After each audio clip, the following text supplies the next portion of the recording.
You freeze every once in a while. I don't know what the problem seems to be. Okay, sounds like another Cox call. It happens to everybody, and sometimes I'll disappear, and it's because I have to reconnect because it froze up on me. Yep. You As can well get as your having bill more lowered, Wi-Fi. Portia. I call them periodically, and I get my bill lowered. Oh, really? I got an email, you live in Grand too, that they're putting in a new cable store here in Sun City, Grand. They're wiring it in different neighborhoods. Yes, that's part of the problem, but I'm telling you, Okay, I call them periodically. I have a conversation about retirees on fixed income, and lousy service. and there are other carriers, Uh-huh.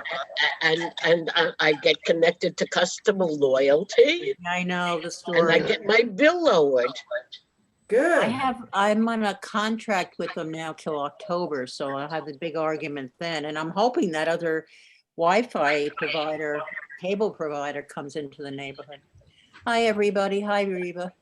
Hi, Rita. Morning, Hi, Marsha. everybody. Hi, Bernie. Shirley.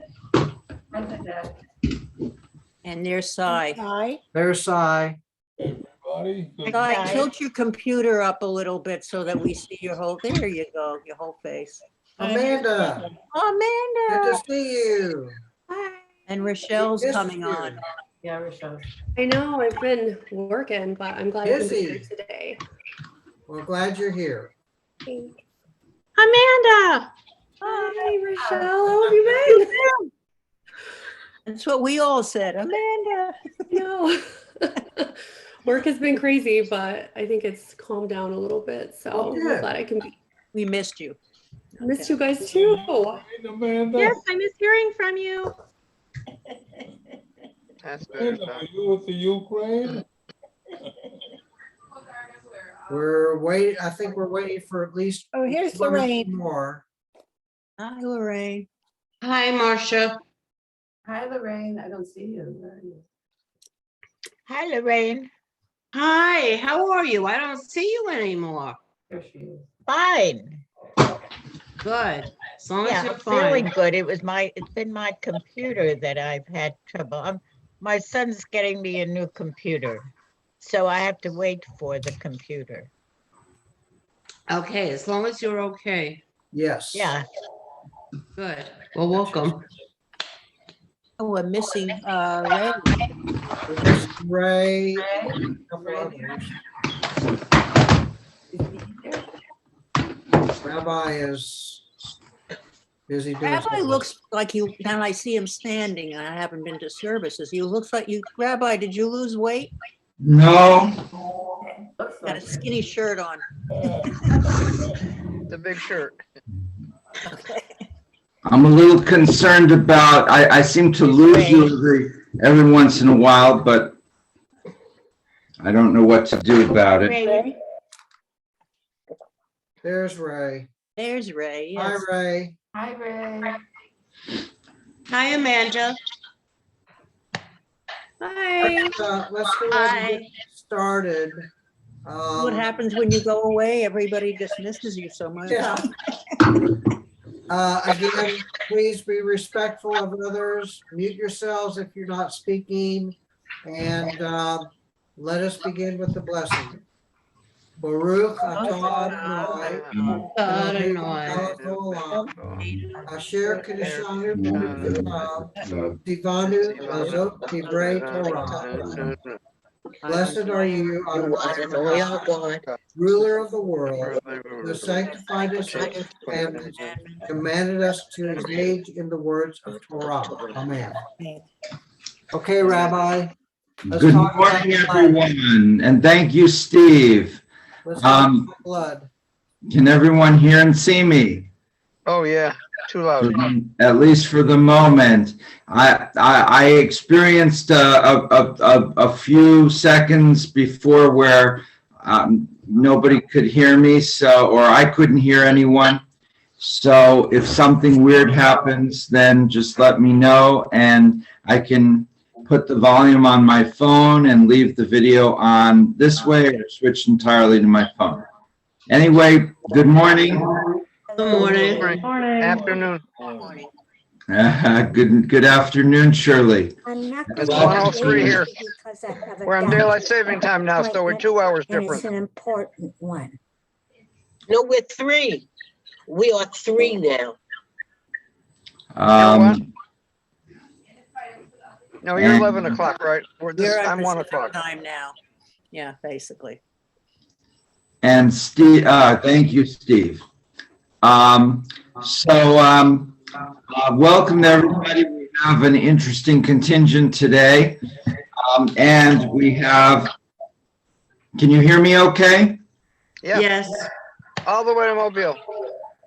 Okay, there's some sort of a feedback or something. I don't know what that is, but hopefully it'll go away. We're on page 108, Parak Bet, the holiness of blood. And this is the second portion in the book of Leviticus.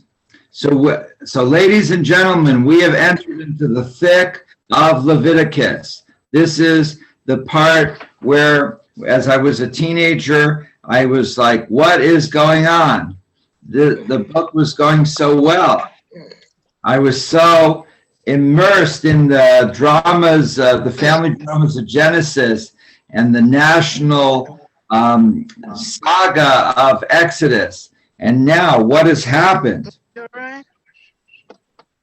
And so last week we talked about there were 5 types of sacrifices described, and I thought Harvey Fields did a nice job of explaining what might be meaningful about it rather than going into too many details about these 5. This week we have another challenge, and he's chosen, or we've chosen, issue of blood.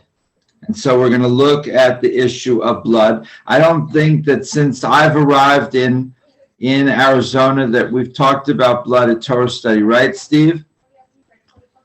Steve has been pretty much at every Torah study as the organizer and leader, except you were away once or twice. But pretty much back to when we met in the boardroom, and he would buy me these nice salad lunches from Panera Breads, I think. And those days. Uh-oh. Rabbi, your sound is gone. Your sound is gone. No. Okay. Now we hear you. All right. I'm going to turn my volume on to.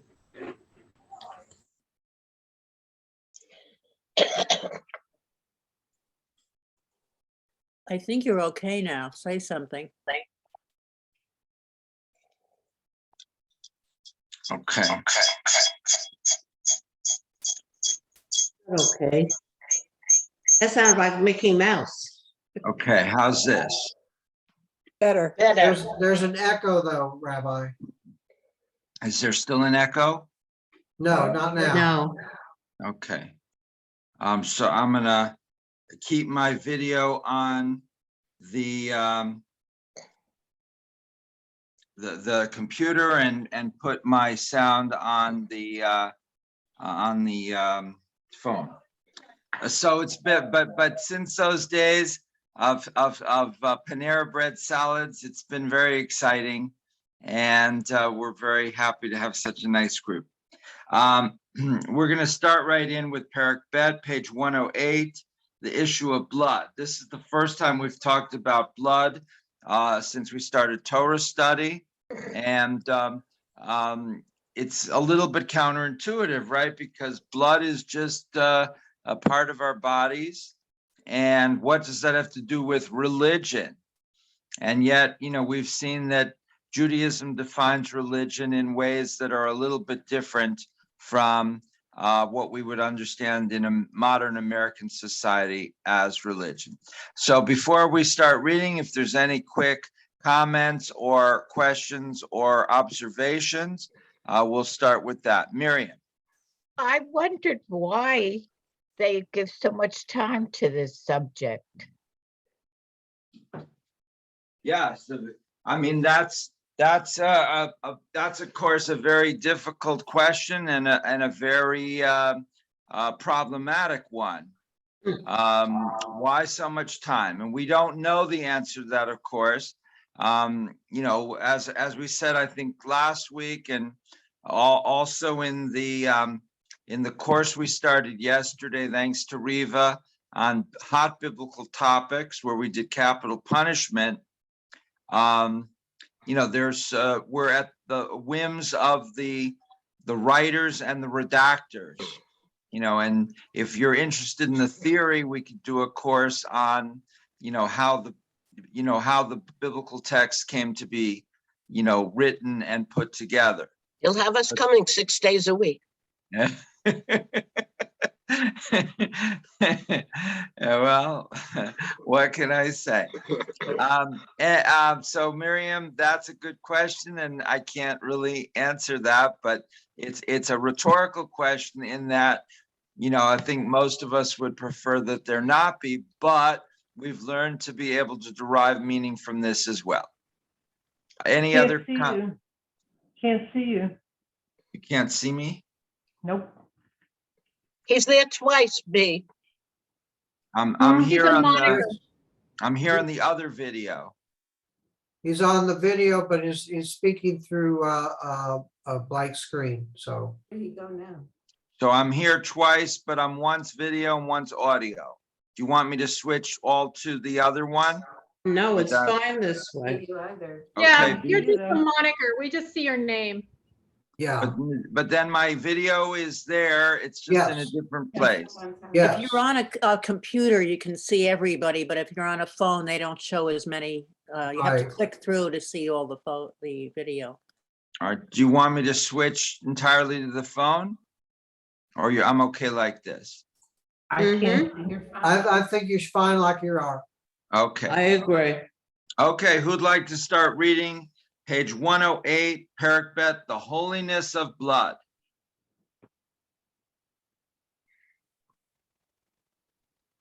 Okay. Okay, Babette. Okay. Jewish tradition forbids the eating of blood. Parshat Tzavav contains the commandment, and you must not consume any blood, either of bird or of animal or of your settlements. Leviticus 7:26. The prohibition against eating blood also appears in Leviticus 3:17 and 17:14, and later in Deuteronomy 12:23. Do not eat the blood of any Israelite or any stranger who resides among them, hunts down an animal or a bird that may be eaten. He shall pour out its blood and cover it with earth. For the life, soul of all flesh, its blood is life as its life. Therefore, I say to the Israelite people, you shall not eat of the blood of any flesh or of the life, soul of all flesh and its blood. Leviticus. Hold on 1 second, I'll be right back.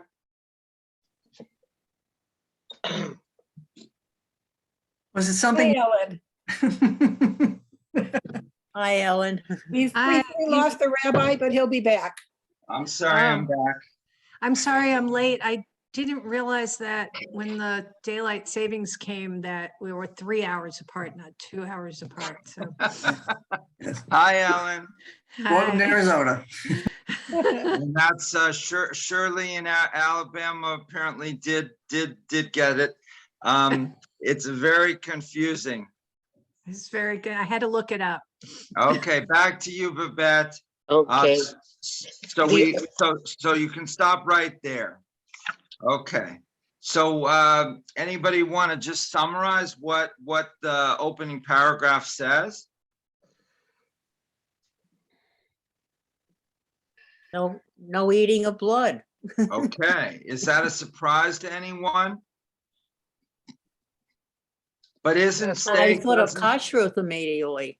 but doesn't steak have blood in it no matter how much I mean, a juicy hamburger, that juice is sort of blood, isn't it? Okay, Steve, and then Bernie. I like my steak medium to medium rare. Is that a problem, or is that against the law? Well, even well done, you're gonna still have, the steak is still got some juice in it, right? Unless you cook it extra well done. And then it's Um, rubber. Yeah, then Some of it's that's rubber. fat in there. I don't anyway. like it that way. But even well done still has some juice, right? And that juice is derived from blood. So I don't quite, I'm still a little puzzled here. But clearly you don't want to drain a chicken of its blood and then drink the blood like they do sometimes in those movies about Vikings. And that wouldn't be a Jewish Viking. Bernie, Steve, any further comment? Okay, Bernie. From your comments, Rabbi, I can assume you did not grow up in a kosher home. Right. I was gonna say the same thing. My mother-in-law would cook that beef to death. The only way you can eat really kosher meat is well done. And of course, you can broil it according to the scripture. And it supposedly boils the blood out. Oh my, Bernie, I was planning when I retire to go back and retrain to be an Orthodox rabbi, but you're really taking a lot of the oomph out of that. If I'm not going to be able to eat rare steaks anymore, you know, You could do it right and become a vegetarian. The observant friends I have are vegans because they say it's easier to not eat any animals and keep kosher. I guess so. So, okay, Rochelle. Again, I always question intent. That's always my thing. So we can take this, or at least I took it growing up. You do not drink blood. That's how I was raised. If you do so, that would, in the way I was raised, it was considered a sin. And you don't drink blood with intent. But if you have a medium rare steak, that's different. Your intent isn't doing that because you want the blood of the steak. You just like the cook of the meat. All It's not. So again, that's how I've always, I guess that's how I would interpret that. And that makes some sense. So blood may mean blood. So when you drain a chicken of its blood and you have a cup of blood, that's very different than eating a steak where there's a little blood in the cells. And so there's a little red, what we call juice. It's not blood. It's just, I mean, if you analyzed it chemically, it's partly blood, but it's not drinking blood. Okay, Steve. Well, like when Bernie said, if you boil the meat to death per se, there's still going to be some remnants of blood in the broth itself. Wouldn't you agree? Yeah. Even chicken soup. I mean, there's nothing red in there, but if you did a chemical analysis, there's got to be a little bit of the blood, because you're cooking cells, you're cooking chicken meat, and the meat was flesh, which had blood, and unless you had a chemical process to removing every blood cell. Riva and Bernie, and then Marcia. Riva, Bernie, Marcia, and Cy. Yeah, this was written in a pre-microscopic age. And so people were not looking at things at a cellular or microscopic level. And I think they just did the best they could or made assumptions that were basically not exactly true. They're not going to get all the blood out. We know that.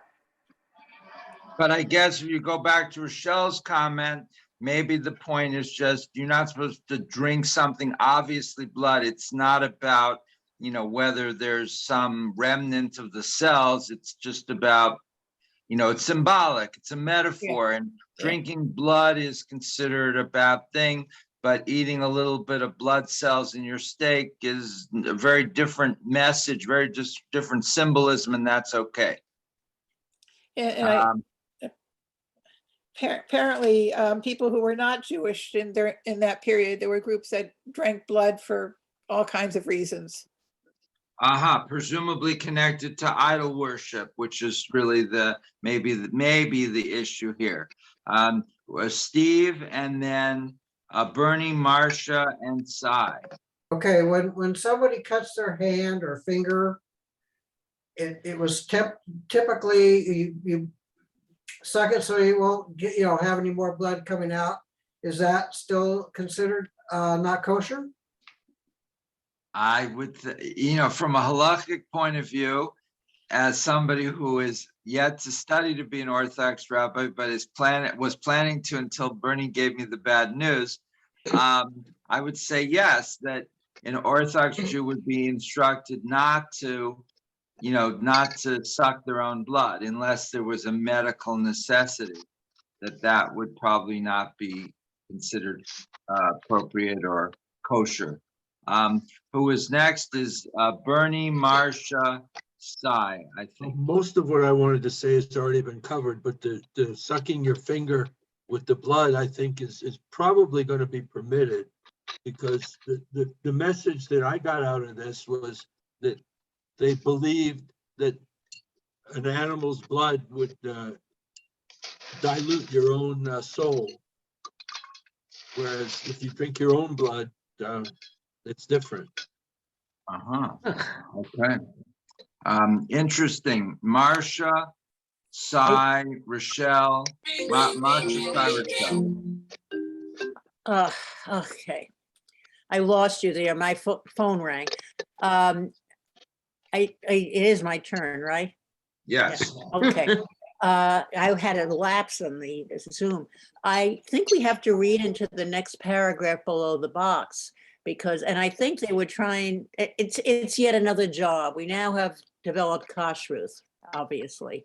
So Right.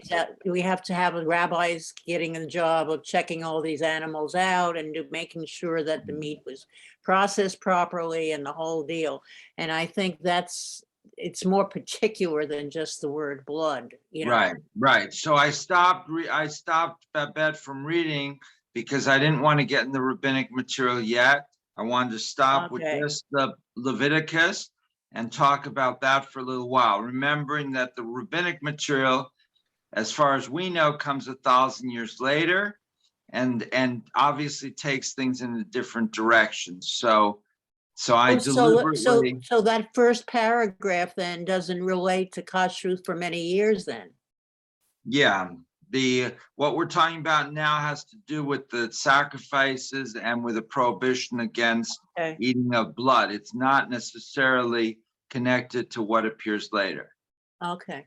The rabbis make that connection, but so right now we're just talking biblically. And okay, so B, if you look, I am visible in another box. I'm speaking from one box without video, and then I'm visible in a second box. So it might be a little confusing, but I'm sorry, I don't know what's wrong. Okay, who is next? I see Rochelle's hand, but wait, we had Cy, it was Cy, yes, Cy, and then Rochelle. I'm a little concerned, well, not concerned, but a little confused in that blood has a soul, but apparently the animal does not have a soul. So it's okay to kill the animal and just save the blood. And then that for me is a little bit of a problem. The other problem is that my doctor tells me that blood's good for me, but I should not eat the fat of the animal rather than the blood. So your doctor doesn't read his Bible? Is that what you're saying? Yeah. Or he puts medical? He tells me just don't eat the fat. Which is, of course, in steak is not so easy because the fat is inside the the meat as well, even in lean, even in lean. But the idea of a soul, this is very important. And, you know, at that time, as Sai's saying, people didn't believe animals had souls. Today, I think our views are shifting, at least as relating to certain animals.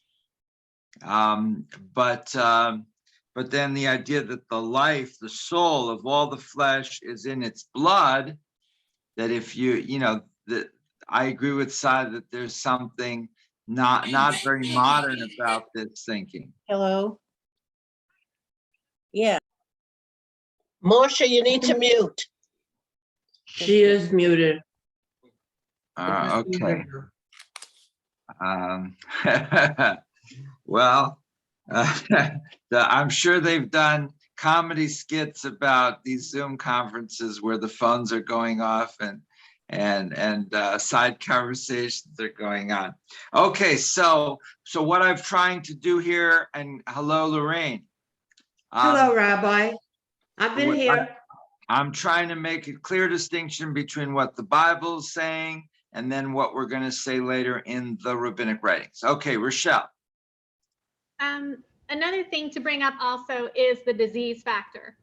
Drinking blood of animals, not cooking meat properly and things. This just blows me away that they somehow had this science already. And I know that the Greeks had already brought things down to where they considered the blood to be one of the 7 humors. And they knew that the blood could be infected and that blood could infect other people. So it's one of those things that also that really impresses me about all of this, is that this also kept people from getting diseases. And Rochelle worded that very, very good, because we don't have absolute proof that the kashrut laws or the biblical food laws are based in part or in full on medical things, but it appears that that's a reasonable theory. And I like the way she worded that. You know, she said somehow they seem to have gotten a hold of, you know, advanced medical knowledge, or certainly they had strong suspicions that certain things might be unhealthy. You know, and so they made the laws at least partly or possibly partly, you know, because of that. Okay. Any other comments about what we see in Leviticus before we move on to the rabbis? So we're making a big jump here, and I'm going to ask Babette to keep reading. Okay, first Bernie. Bernie. I'm struggling here with how we flip back and forth between this was all written during the early rabbinic period and it wasn't.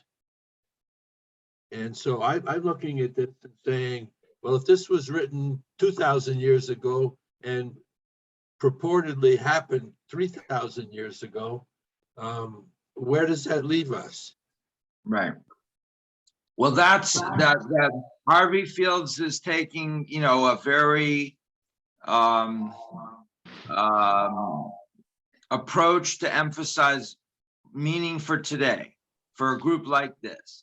If we were, you know, in a graduate school classroom, we would be looking at each text in great depth and attempting to date it and, you know, trying to figure out what that particular group was trying to accomplish. And you'd see that these texts, you know, reflect totally different eras, and when they, as Bernie suggested, when it's purportedly written is not necessarily when it was written. Certain things may have been written 500 or 600 or 800 years after they were supposed to have been written, and that, of course, changes, you know, what its meaning was for the time, because it was written in a very different time. But we're not really going into that too much. We're just we're trying to see what can all of this mean for us today. So we're kind of skimming over thousands of years of text to see what we can find useful for us. Bernie, did you want to respond to me? No? Okay. Sai. You said something very meaningful just now. That what you said is, how does it relate to us today?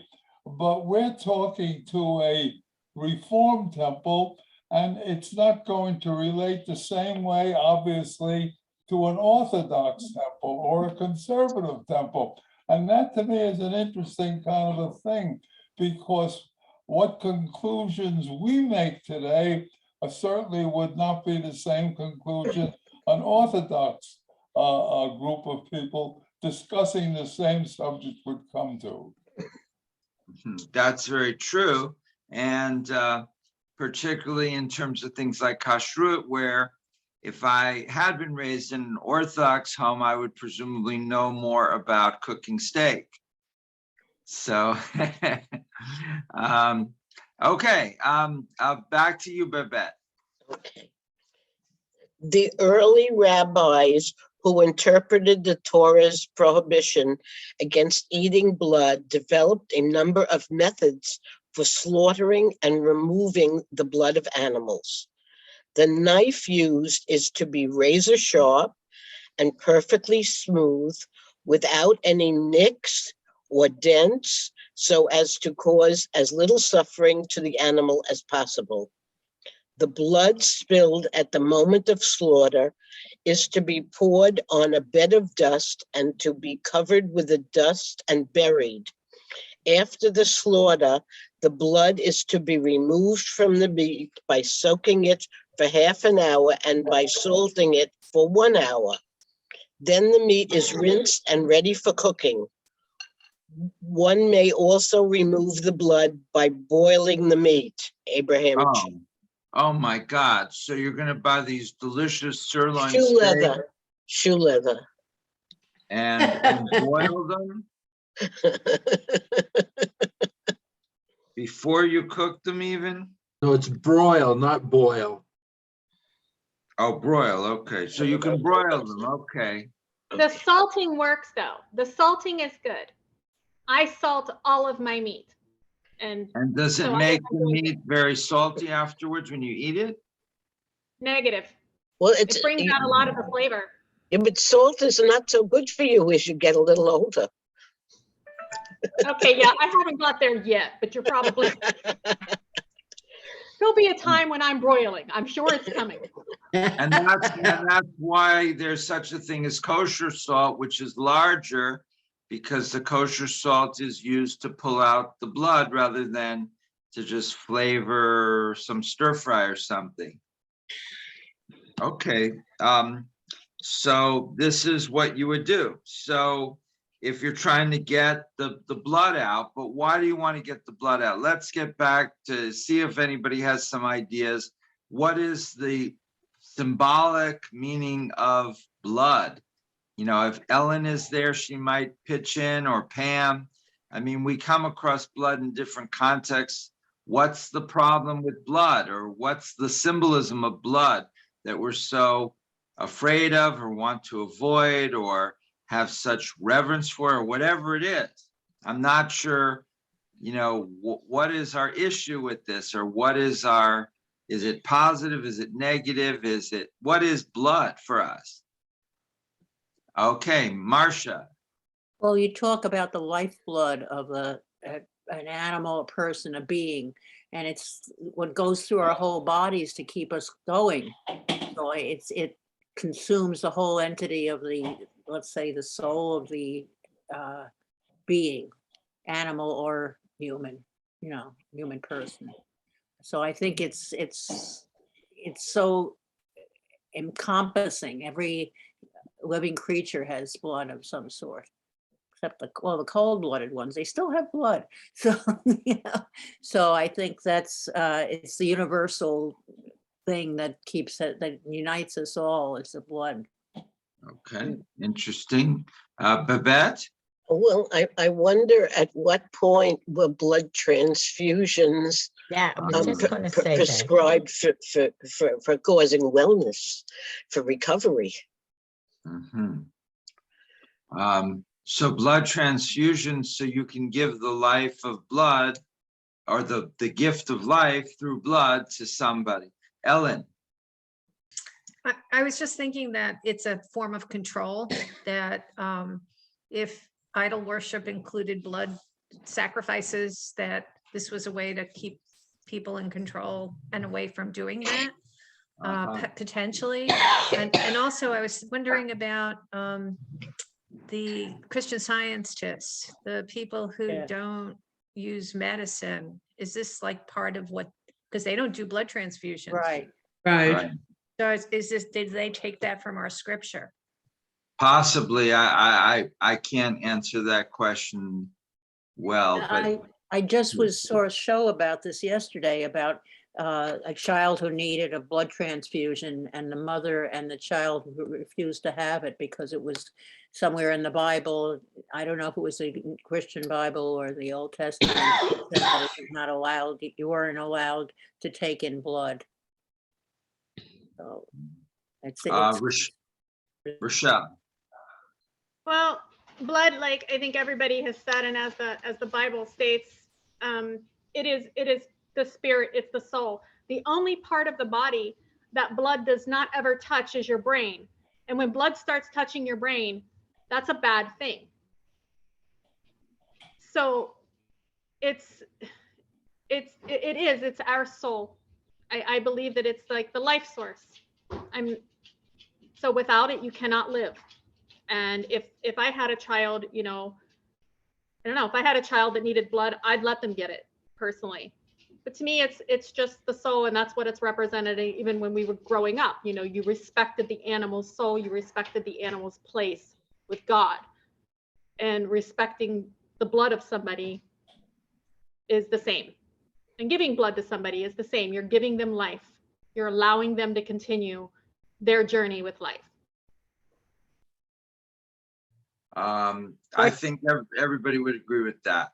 But At least, people in the 2,000 years ago, did they feel that way? Did they have blood transfusions? No, I don't think that sort of technology, you'd have to know which type blood. You can't put type A into a type B person. Exactly, but then they knew nothing about transfusions. No, I mean, I guess they When did that understood the happen? When did possibility we of it, but start they couldn't. transfusions? I would think in the last 200 years. Does Yeah, about anybody 200 want to 300. say again? About 200 to 300 years, I believe, is the recorded ones. They used to do bloodletting. So letting the blood out and letting you bleed, you would bleed out your diseases. Which was not a good idea, but you can see the theory. If the disease is in the blood, you let some of the blood out, you get the disease out. But that didn't work. It just weakened the person because they needed blood. Does somebody want to Google when was the first blood transfusion? The first decade of the 20th century. All right. So a little over 120 years ago or so. So the whole thing is just incongruous, going back and finding out that they didn't even know about transfusion. And here we're using the blood for transfusions. So the whole thing is incongruous to me. Yes, agreed. Marcia. They're just talking about eating the blood. They're not talking about other uses. It's eating of blood. Correct. But other places in the Torah, they would have other discussions about blood. And blood was a recurring theme here about, you know, throughout and especially in the book of Leviticus. Ellen or Pam, comments? Sai. Well, you know, if you go back in history, there were civilizations that would kill people in order to come close to their God. And this is kind of an advancement, if you will, rather than killing people, just using their blood to get close to God. But basically, the thinking is the same thing, using a body part or a body to come close to something that you believe in. Mm-hmm. Okay. Was there another in the book of Exodus? wasn't there a case where there was blood used to save people's lives? During, Marcia? Passover? Yeah, explain the So context. when they marked the homes of the Jewish homes so that the angel of death passed over, they used the lamb's blood. So what did they do exactly? They marked the Jewish homes with lamb's blood, so the angel of death would pass over and kill the firstborn in the other homes. So where was this blood placed? The On doorpost. the door frame, I imagine, on the door Yeah. lintels. Okay. And so today, what do we put on our doorposts? Yeah. Mezuzah. Mezuzahs? Now that doesn't Mezuzahs is the derive only thing I directly, know. that doesn't derive directly from this story, but it clearly there's clearly a sense that, you can put things on the entrance to your home or on your doorpost that might, benefit, give a good vibe or keep away bad spirits or do something. But nothing in the mezuzah has anything to do with blood. So you may be able to see here a little bit of progression that, blood is part of a more primitive form of the Jewish religion, that, as things got more civilized, they said, well, we can't tell people to take lamb's blood and paint lamb's blood on the doorpost of their house. That would look pretty barbaric. Let's do something more intellectual. We'll take little scriptural verses, put it into a plastic or metal case, and have them nail it up to the door. That sounds more sophisticated and probably more efficacious as well. Maybe it'll work better.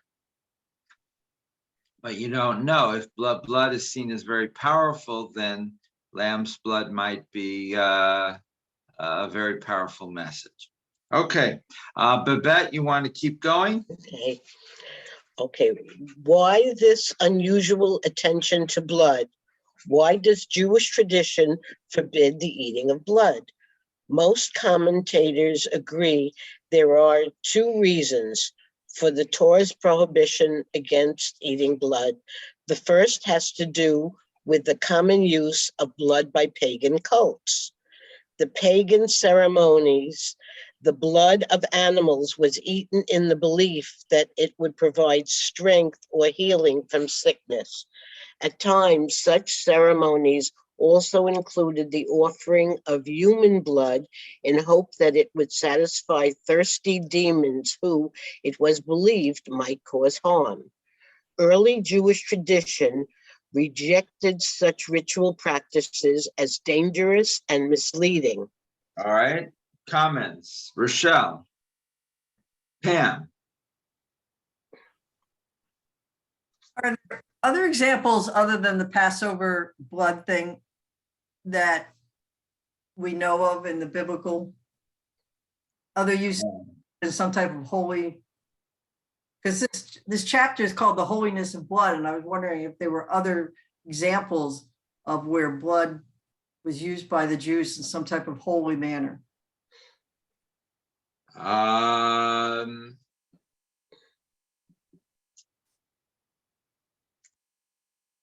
not sure.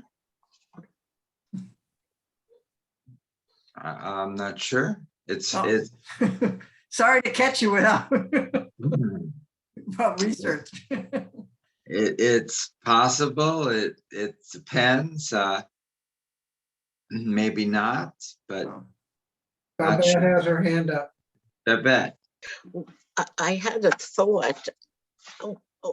Some religious people, when I lived in Israel, they tied a red ribbon around a finger or maybe around, when a woman was pregnant. I mean, would that have something to do with bringing forward some of those traditions of keeping away the evil eye or the devil? Right. Yes. Well, the Kabbalah Center, which is a modern group founded by Philip Berg, they sell little red strings that you tie around your wrist, and that's supposed to to bring good karma in a sense. But I'm not sure how much connection there is between the red string and the concept of blood, but clearly red is the color of blood, and that is a pretty visceral connection, right? Rochelle. I find it really intriguing about the red, being something that is positive. And the reason why is because any study of magic that I have done, if you see red, you see disease on someone, or if you burn a red candle, you're meaning to do that person harm. People believe it's black, but it's not. It's red. So in a lot of pagan traditions, red is a sign of disease, and it is a sign of negativity. So it's basically almost the opposite of it. Interesting. So therefore, red is the sign of?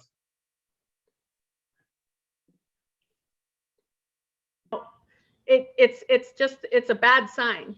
If someone was a magical person and they were burning a red candle, they mean to do you harm. And that's because red is a symbol of blood.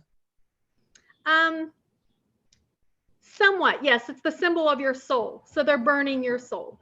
Okay, so here we come back to blood is connected to the soul. It's an interesting, that is not something that, looking at it from, as a Maimonidean, the soul is an abstract notion that is intellectual in its core and has nothing to do with blood.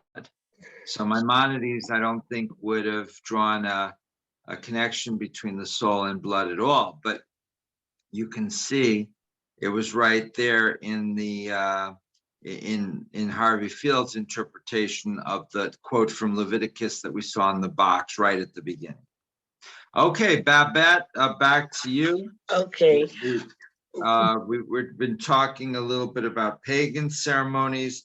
The blood of animals was eaten, and they believed that would benefit them, and that one of the reasons that blood was forbidden to be eaten in Jewish circles was that it was seen as being a pagan ritual. Okay, Rambam Maimonides. Philosopher and commentator Moses Maimonides discusses the Torah's prohibition against eating blood in his Guide for the Perplexed. He explains that pagans believed that the collecting of blood of animals and placing it in pots and bowls, the spirits would come and dine with them. These spirits would even appear to them in dreams, revealing the future or reward them with good luck. Maimonides argues that the Torah seeks to cure humanity of idolatry and to do away with such misconceptions. For that reason, it forbids the eating of blood. Rambam Maimonides. Nachmanides disagrees with Maimonides and offers a second reason for the rule against eating blood, pointing to the Torah statement, the soul of life is its blood. Nachmanides argues that while God permits human beings to eat the flesh of other creatures for nourishment and to use the blood of specified creatures for atonement, all blood is forbidden for eating because all souls belong to God. In other words, one must consider blood as sacred because it contains the soul given by God to all creatures. Having made the point that human beings are forbidden to eat blood because it is a sacred container of the soul, Nachmanides adds a curious observation out of the medieval medicine of the times. It is well known, he writes, that the food that one takes into the body becomes part of the flesh. Therefore, if one eats the blood of a lower animal, the result would be thickening and coarsening of the human soul, thus combining the human soul with the animal soul. All right, stop. Thank you. So again, I think Nachmanides is very much not Maimonides. Maimonides would never say such a thing. Comments? Rochelle. You mentioned the Vikings, and right here it is. This is exactly what they did and why they did this. They would take the blood of animals that they slaughter. They would slaughter a sacrifice, whether it be to Thor or whomever, and they would take that blood. They would all drink from it, and then they would also put the blood on their skins before they go to war, before getting married, anything like that. The reason they did that was to take in the soul of that animal, give them the strength of that animal. That was the reason why they did that. And so if it was a big animal like a huge moose or something, that would give them a lot of power.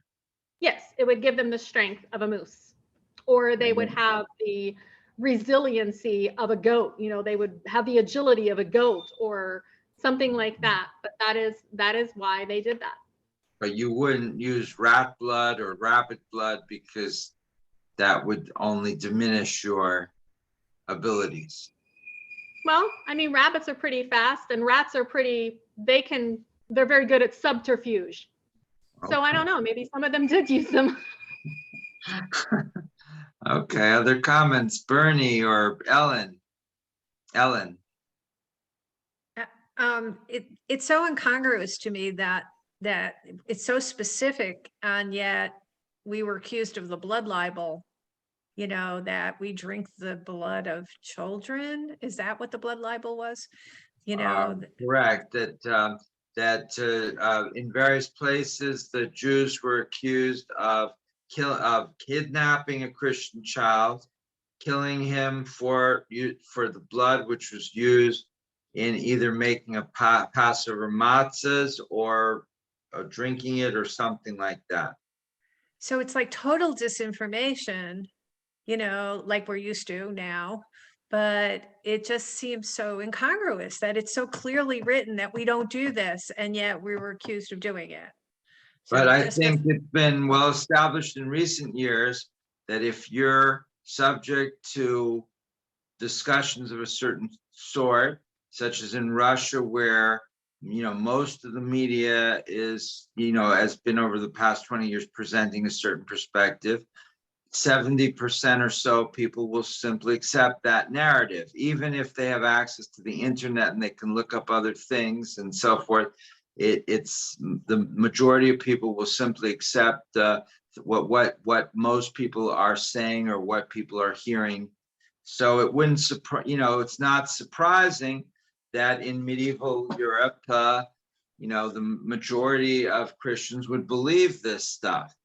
Now, it was probably clearly known to the brighter people that this was not true. And in fact, in the Black Plague of 1348, 1350, in Strasbourg, France, somebody accused the Jews of poisoning the wells. So the mayor and the city council said, you know, the Jews are dying in slightly lower percentages, but they're dying too. And it, you know, it's clear that this is a ridiculous accusation, but if you believe this, then bring evidence and we'll look at the evidence and we'll see how persuasive it is. So the people of the town, you know, they kind of believed it, but they kind of did. They wanted to take the Jewish property.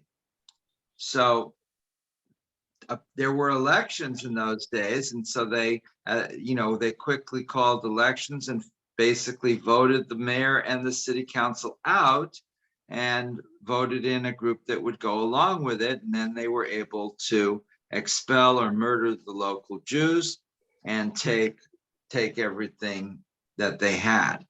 So people sometimes say they believe things that they don't really when they have a ulterior motive. So, I think it was kind of well known that Jews wouldn't eat blood, and that a blood accusation, would not really make any sense. But most people would kind of believe it anyway. It's just, we've seen how disinformation is so catchy in a sense.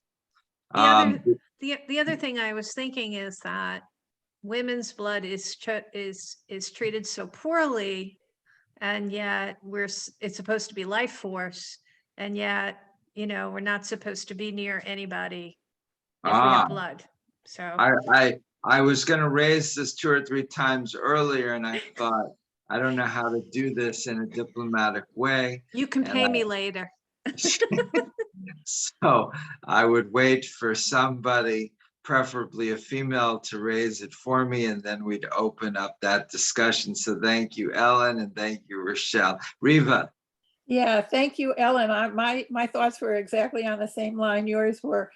Among Orthodox religious people, a menstruating woman, you cannot touch her. It's a very big deal. And Orthodox people, I think, have separate beds. There's extensive information about a relationship with a woman who's menstruating. It's a really big deal, and she cannot be touched, and I'm not sure what else she can't be done to, but there are a lot of prohibitions around women and blood. And this connects to our current discussion, because again, it's blood, and the ancients understood that blood was blood, right? So the different types of blood, they understood it was still all the same substance, I believe, right? Okay, other comments so far? Yes, Rochelle. It just kind of occurred to me. So the ultimate sin would be to drink blood. So I guess when they created the vampires, they created them committing the ultimate sin. And that's why in Judaism you have a golem, a Frankenstein kind of Jewish Frankenstein, but there's not really Jewish vampires, right? As far as I know. Haven't found any. So, Jewish vampires would be sort of halachically problematic, because how can you drink blood? But if you require it to live, then it's different than doing it voluntarily, I suppose. Marcia, and then maybe Amanda or B or Ray want to say So something. the golems were all kosher then. The golems ate the golem. There was a cafe in Prague where the golems used to have. Okay then. Okay. Yeah, they either ate strictly kosher or some of them were vegans. Amanda B. Ray. Well, I've just been sitting here thinking, can you hear me? Yes, clearly, Ray. That pre-rabbinic times, everything today was in the temple. I've never read any of these things that are being said, even thought of before rabbinic times. They didn't begin until about the time that Christ was born, when the rabbis took over because they no longer had a temple.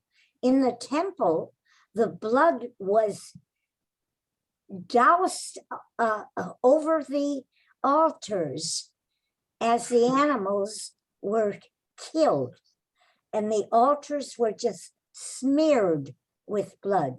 That's the only allusion that we hear in rabbinic times. And each of these commentators come at a different time in our history.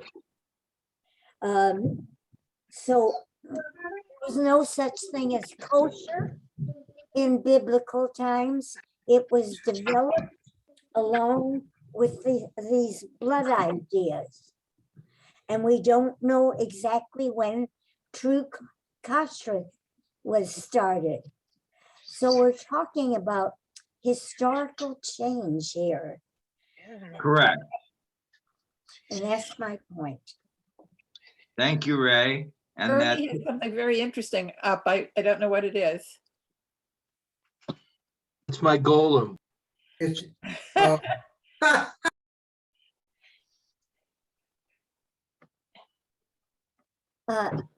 I'd like to add to that, please. Our people took on all kinds of silly fears, like the golem. I remember when I was first pregnant and I was hanging clothes up in the basement of the building that we lived in. And the older married women would come down and tell me, you shouldn't hang clothes, you're going to strangle the baby. oh, There were so many little incidents and thinking of demons through in our Jewish medieval times that they took from the people around them. And from ancient Jewish magical sources. I mean, the idea of demons of different sorts is very entrenched in the Midrash and in the Bible itself.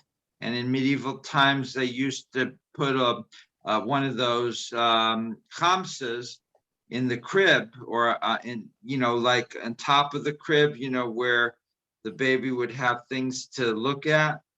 And that was partly to protect the baby against demons. And, there's the whole midrashim of Adam's first wife, whose name was Lilith. Lilith. Thank you.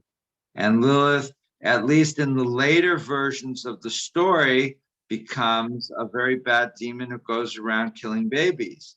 In the earlier version of the story, she's just a, wife that, her husband wouldn't be reasonable with her.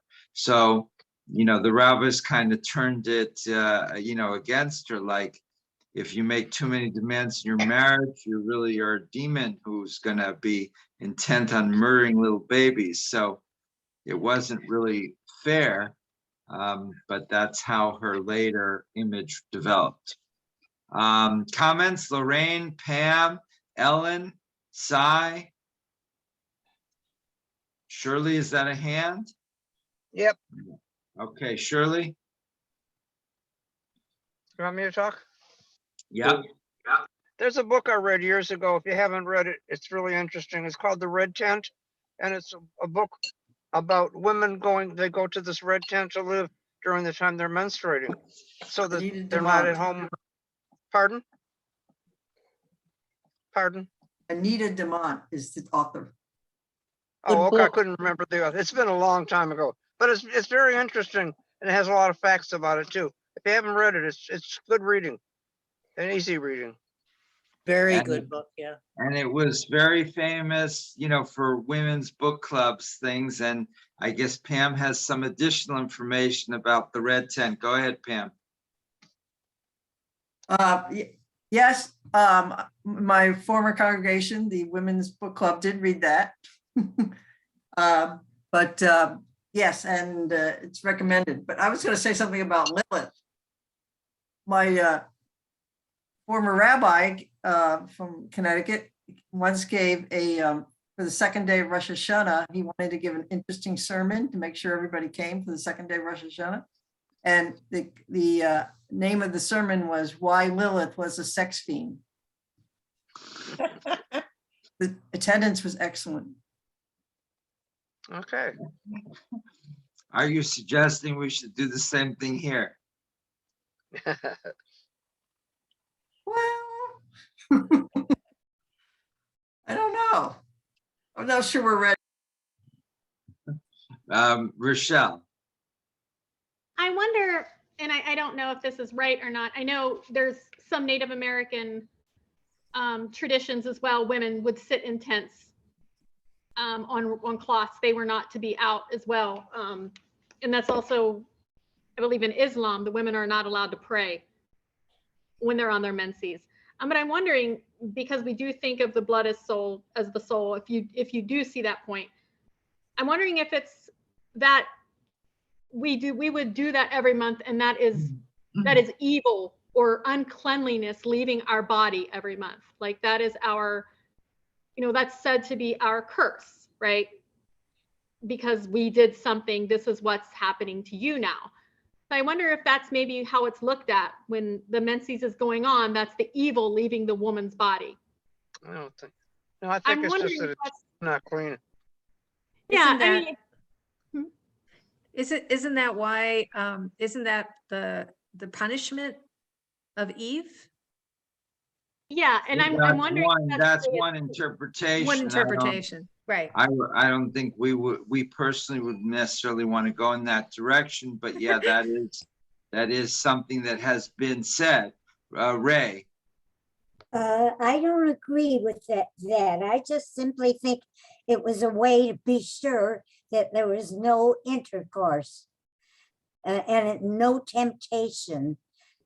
They just separated the women from the men, and were sure that there was not going to be any conjugal contamination. I don't think it had any other connotation. Just stay away. Okay, but back to you. You want to read a little No, bit I think more? Amanda has something to say. Something to say. Yeah, Okay. I had a question. Don't Orthodox women have to go to the mikvah after? That's right. And what is the reason for that? Is it a cleanliness reason, or I mean, it's got to be some kind of spiritual reason, right? Because it's the mikvah. Yeah, I mean, I guess in the Orthodox, they would say that, like, a number of people have said here, that a woman's period is introducing impurity. And that the term sometimes uses uncleanliness, but it doesn't mean like, uncleanliness meaning oily skin. It means spiritual uncleanliness. I mean, really impurity. And so to be restored to a pure state, you go to the mikveh, which purifies. Mm-hmm. So it's beyond like a hygiene issue. It's some kind of like spiritual. Yeah, and mikveh is also used for other forms of purification. So, in other situations, other men as well as women would go to a mikveh to purify themselves. And then in the Orthodox case, the woman has to wait 7 days after the last appearance of blood, and then she immerses in a mikveh, and then she can, resume having sex with her husband or even just touching his hand, and they can push the beds together and so forth.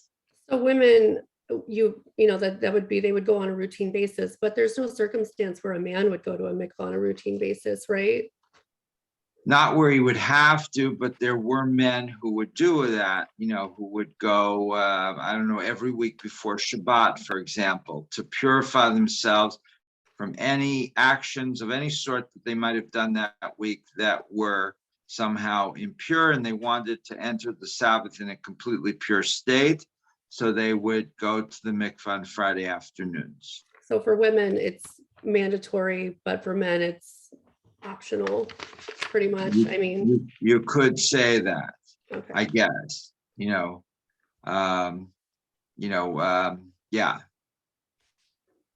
but I don't think, yeah, I guess so.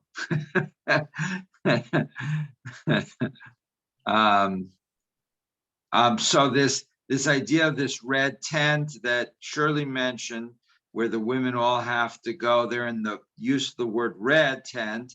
The tent is red, but it symbolizes again blood, the blood of menstruation, makes the connection between the color red and menstrual blood or blood period pretty clear. But Bernie.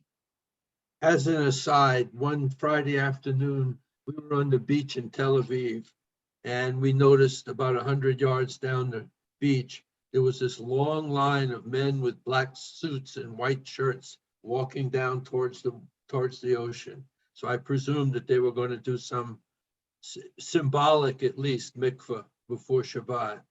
Huh. They're good. But mikvah, you have to go in completely naked. Well, I'm sure they didn't do that. So I'm sure it was symbolic. Orthodox Jews don't do symbolic things. They do ritual things. Seriously, for us as Reform Jews, we do things because of the meaning that we derive from it.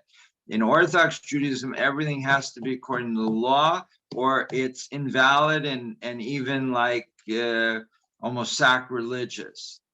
Well, So you just blew up my theory. Do you have an alternate explanation? no, but I blew up your theory. What, could they have been Christian or were they definitely Jewish men? Oh, definitely. But Okay, you I was gonna say if they were Christian, they might have been going in, you know, to do the whole, But you yeah, didn't the see them. baptism thing, but if they were, who knows? No, I've seen that also in the Jordan River, but this was in the Mediterranean on a Friday afternoon. And you didn't see them go in the water. No, I just, they were about 100, 150 yards away, and I just saw this long line of men with black suits and white shirts walking down towards the ocean. And after that, I didn't pay a whole lot of attention. Well, Marcia. Hi. Do butchers have to go to mikvah after, working, after a week's work even? That's a great question. I have no idea. One would hope so. And there was a book written a bunch of years ago. I think it was called Pottsville, because there's a huge kosher slaughterhouse in Iowa, in Pottsville, Iowa, and the Orthodox Jew running it was, just behaving very badly, and mistreating workers very badly, and I guess mistreating animals, and the whole thing was just a huge scandal. And so, the whole issue of slaughtering live animals to eat, as Isaac Batsheva Singer says on page 109, it's very problematic. When we go to Costco and pick out the sirloin steaks, it looks delicious, but if you think about it a little bit, it's pretty horrific. Okay, Babette, back to you. Okay. Nachmanides' belief that eating the blood of animals might have the effect of making a person more animal-like, of decreasing human sensitivity, intellect, and powers of understanding was common in its day. While modern science rejects such a view, there are many vegetarians who maintain that the eating of blood does have psychological significance. They refuse to eat meat, not only because they are opposed to slaughtering animals, but also because they believe that such slaughter was a brutalizing effect on human beings. Okay, and you can read the quote in the box. Yeah, a vegetarian speaks. Early in my life, I came to the conclusion that there was no basic difference between man and animals. If a man has the heart to cut the throat of a chicken or a calf, there is no reason he should not be willing to cut the throat of a man. Isaac Bashevis Singer. Wow. Okay, keep going. Okay, Leibowitz. According to Nachma Leibowitz, Rabbi Abraham Isaac Cook, the former chief rabbi of the land of Israel, just before the establishment of the Jewish state, had such a view. He thought that the eating of meat was a temporary dispensation given to humanity, which has not yet reached the stage of overcoming its murderous instincts. For Rabbi Cook, eating meat or blood was a sign of human cruelty, proof that human beings were still primitive. Commentating on Cook's view, Leibowitz writes that the rabbi believed human beings must slowly be trained to show mercy to their own kind and ultimately to the rest of the animal creation. Refusing to eat blood or meat was a means of furthering such an education in sensitivity and reverence for life. Studies in Vayakra, page 55.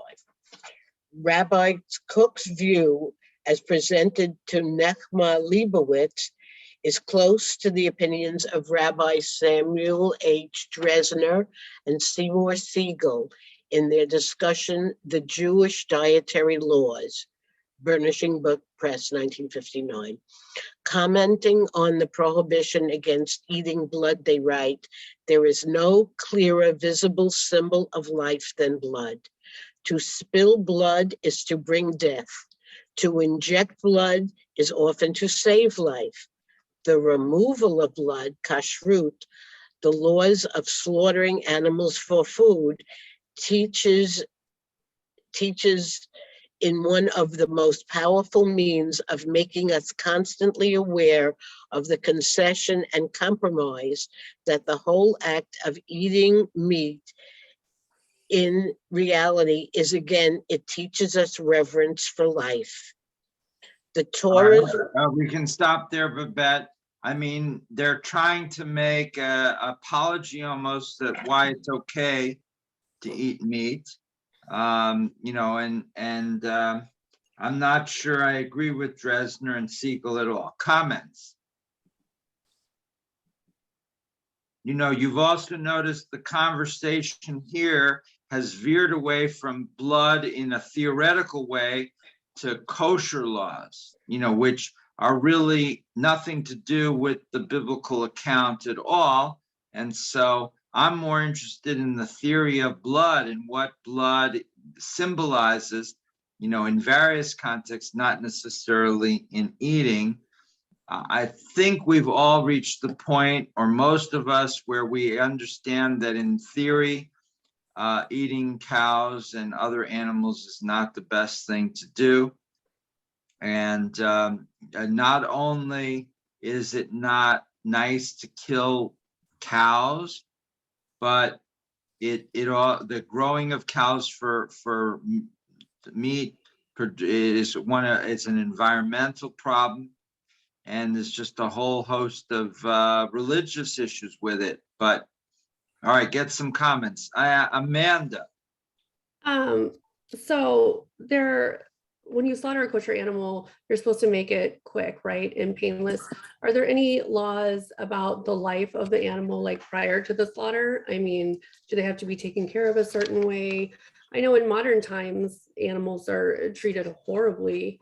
So are there any like rules or laws behind that, how kosher animals should be treated? Yeah, I mean, in the Shulchan Aruch, the 16th century code. I'm sorry, is your question? In the 16th century Code of Jewish Law, the Shulchan Aruch, there is a section about the treatment of animals, and there's the idea that you cannot mistreat them. So whether they're going to be slaughtered or not, they have to be cared for in a minimal way. Be mute. Okay, again. But how, you know, how detailed that is and whether that would be sufficient to cover all the situations that you're likely to encounter in these slaughterhouses, I you know, we'd have to go through it much more carefully. Obviously, the guy in Pottsville, Iowa, was able to run a kosher slaughterhouse where the animals were not taken care of. Of course, he got certification from his friends, and they weren't necessarily doing a sincere check on animal welfare like they should have. So essentially, the slaughterhouse was not meeting the minimal needs of kashrut for animal humane treatment of the animals before they're slaughtered. And so you see that today with eggs as well, right? So the cage-free eggs where the chickens are allowed to roam around, and then they're grabbed and murdered. So at least they had happy lives before the murder. So that's, I guess, better than, oh no, wait, if it's eggs, they're not murdered. They're just, they give eggs and then they make more eggs. So then that might be better. Okay, other comments? Dee, Shirley, Ray, Lorraine, Cy. Okay, Ellen. Go to Steve because he had his hand up before me. Okay, Steve. Well, I mean, if you, going back to the chicken egg, if you see blood in the chicken egg, you're not supposed to eat it. Correct. Yes, and I don't see blood in my eggs in the last few years. I mean, maybe the technology's gotten better, but yes, I remember years ago opening an egg and seeing blood, and I knew that you're not. I don't know how conscious I was that that was a Jewish thing, but you would dispose of the egg. You wouldn't eat the blood, certainly. And what did you find that meaningful, Steve? Yeah, I mean, it to me, seeing the blood in the egg meant life. Mm-hmm. So, no, I wouldn't eat it. Therefore, I would not eat it. Because it indicated life? Yes. Yes. So, but the egg is in a potential life anyway. That's deliberately not But being. it wasn't completely developed yet. No, Yes, Riva. it's very easy to, chickens don't need roosters to make eggs. And so it's very simple to keep chickens from being fertilized. You just have to have no roosters around. And so therefore you could easily eat eggs that are clean, or there's no blood in them. But in earlier ages, families that kept chickens around, they'd have roosters because they wanted to get more eggs and they wanted to get more chickens. But in modern, agribusiness, the chickens are not exposed to a rooster. They're not fertilized. When I went scuba diving in Indonesia, they were selling these fertilized eggs that people were eating. I thought it was the grossest thing I'd ever seen, but it was an egg, and cooked egg, I guess, and you'd open it up and you'd see like a little chicken there, and you'd eat the whole thing. And I mean, not me. Aren't they fermented? Like they let the egg sit for like 100 days or something? I think they're not even cooked. It's just fermented. Ooh. Yeah. Surely. You have to unmute. You have to unmute, Shirley. Eggs are not fertilized by roosters. No, it says all mammals produce eggs. Almost every mammal that you can think of produces an egg. They don't have to be fertilized, but they produce eggs, which is what menstruation is. The same thing. Okay. So the blood is connected to the potential for the creation of life, as is eggs. Unfertilized eggs are in some ways a lost opportunity to create a life, but today the world is too crowded, so we don't really want to promote necessarily too many new births of anything, including cows. So where does this leave Run us? the dishwasher. We all have to be vegan. Okay, bye, Amanda. All right, where does this leave us? Final comments, Dee? In vegan. It's the safest way. So if we're vegans, how does that connect to blood? We wouldn't be exposed to eating it because if you don't eat animals, there's no blood. That's right. And therefore, we're kind of avoiding blood, not because of the symbolism of blood, but because of its connection to life. You know, blood comes from a living thing that's bleeding. Rochelle. Well, with response to that, yes, every plant still has blood. It may not be red, but it still has blood. Every tree has got sap. Broccoli has got its thing. They're all full of water, things like that. They're things that drench the plant entirely in nutrients that run through it. It's its blood.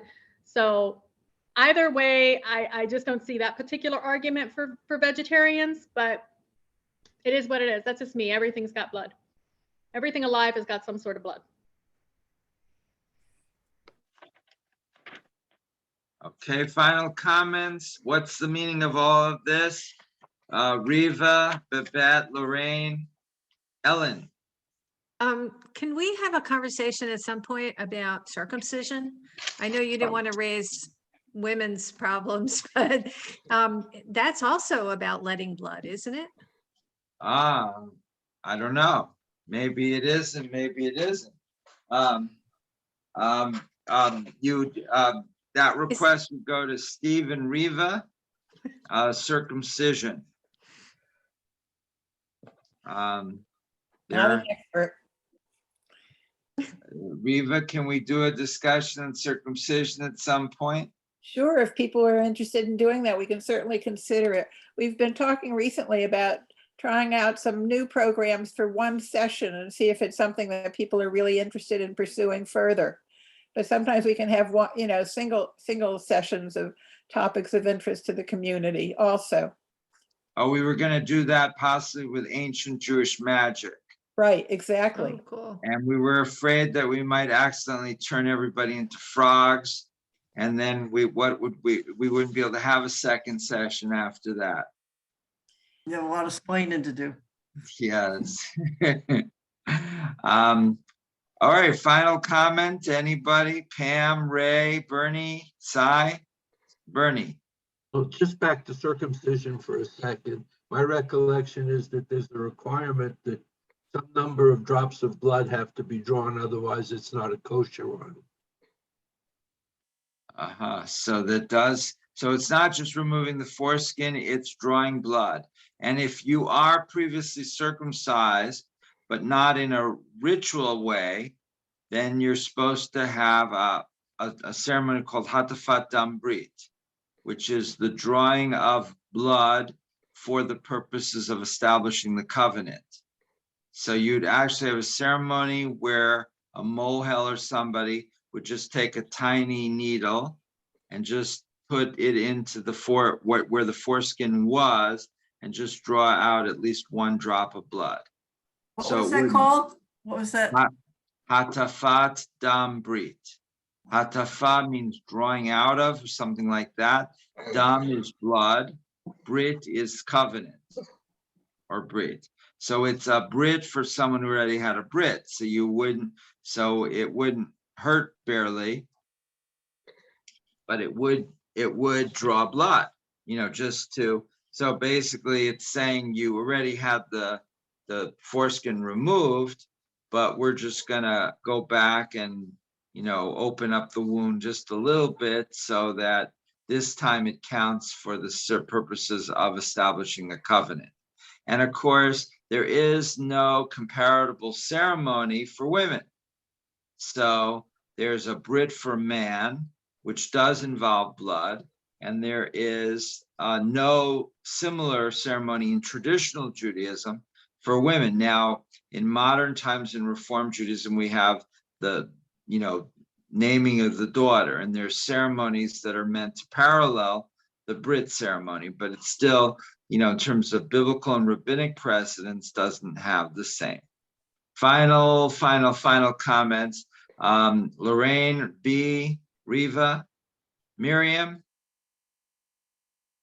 Miriam, we can't hear you. You have to unmute. Okay. There you go. We have to draw blood for medicinal purposes. You're drawing blood.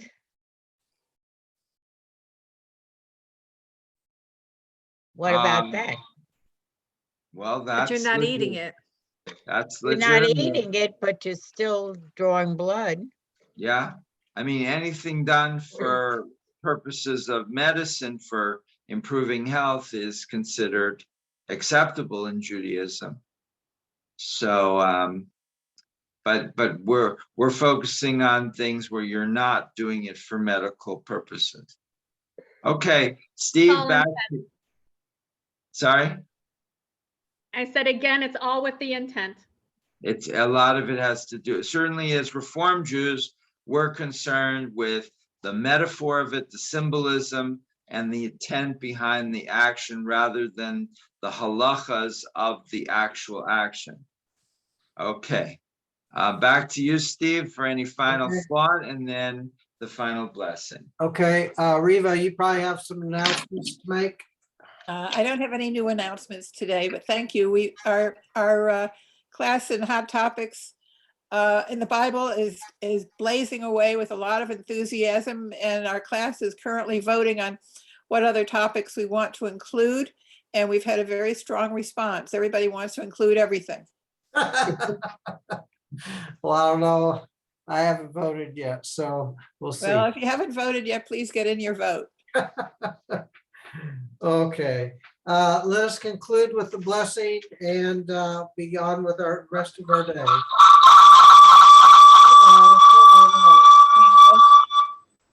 I don't know where that came from. Let's begin. Baruch atah Adonai Eloheinu asher natan lanu Torah emet. Baruch atah Adonai noten haTorah. Blessed are Adonai our God, ruler of the world, universe, who has given us the teaching of truth, implanting within us eternal life. Blessed is Adonai, giver of Torah. Amen. Have a good rest of the day, everyone, and we'll talk to you next week. I guess I'm not having that hamburger for lunch after all. Eat the hamburger. Hey, and Purim is coming. Purim is Make coming. sure they boil it. If you have corned beef, it's boiled. Stay well, everybody. See you next Take care. week. Bye-bye. Bye-bye.